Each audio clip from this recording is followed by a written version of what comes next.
We are talking age of Cancer today. Okay, so we are going back to about 8,000 to 6,000 BCE. That's when the age of Cancer took place, around those 2,000 years. This age is known as the age of the mother, which isn't surprising knowing that it is the age of Cancer. So when we think of the years 8,000 to 6,000 BCE, we want to think of themes of the moon and Cancer. That will give us an idea of what was kind of going on during that time period, what the kind of vibe was of society and Earth as a whole.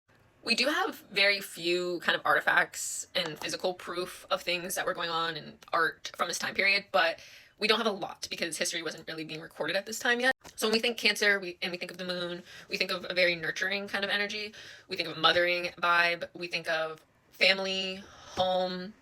The correlation is during this time period, humans were transitioning from living in caves and being hunter-gatherers to living in actual homes and like teepees and huts, and they were kind of establishing a society. During the age of Leo, when we were still living in caves, it was a lot more like everyone was to themselves. But going into the age of Cancer, communities were starting to be built because towns were starting to be built. And you can kind of relate that back to Cancer again because Cancer is the mother and you're like creating and building. Another thing I find interesting was boats and boat travel started becoming a lot more prominent and big during this time. Obviously, because it takes place during 2,000 years, it's not like one day, oh, there's a boat and now there's boats and stuff like that. But this is when boat travel and building boats started becoming really, really big. And when I think of Cancer, I instantly think of water and the ocean. I feel like that's a little bit of a correlation. Since we were having actual communities, towns, homes, we didn't really need to be hunter-gatherers.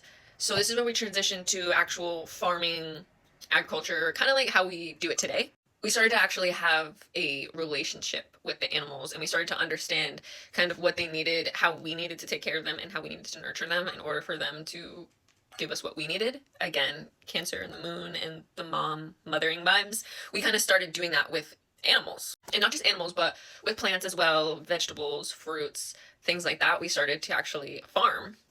During the age of Cancer, we transitioned from the sun worship and the solar god worship that we had during the age of Leo to moon worship and goddess worship. It's so interesting because if you look at artifacts that people have found and that we do have of woman figurines and goddesses, a lot of them will date back to this time period from 8,000 to 6,000 BCE. And they're from all over the world too. It's not just from one part of the world or one whatever country that is creating all these woman goddess figurines. No, it's all over the world that it's happening. So it's just crazy to me how society is so connected. And that's why I really like learning about this, because you see like, wow, all over the world we were so connected. Even though we supposedly didn't have internet, we supposedly didn't have, that's a different topic that I could go on. I am one of those people that I could believe in anything if there's evidence for it. And I would believe that they had internet back in the day. I'm sorry, back in like 8,000 BC, I would not be surprised if they had internet.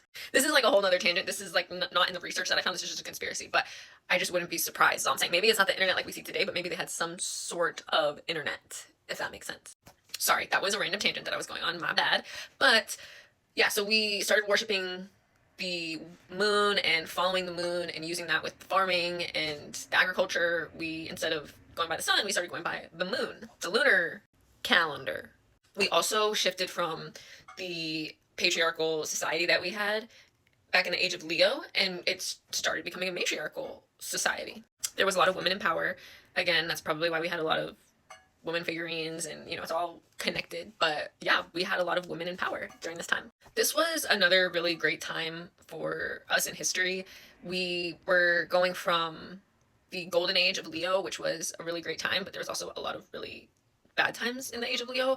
And the age of Cancer, it was just a lot of building up the community and creating the society that we kind of still are living today. Obviously, it's 2026, so things have changed quite a bit, but the basis of how we live and how we do things, like, it's crazy that they started so long ago, and I love learning about it.